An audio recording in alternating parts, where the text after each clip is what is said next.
This tutorial shows how to visually stack content cards in Photoshop using custom shapes, a technique commonly used in dashboards and presentations.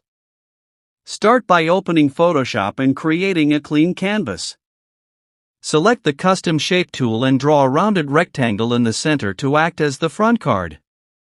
Change its fill color to white. Duplicate this shape twice and place the duplicate slightly behind and offset to the sides, darkening their colors for depth. Resize the back card slightly smaller so the front card stays dominant.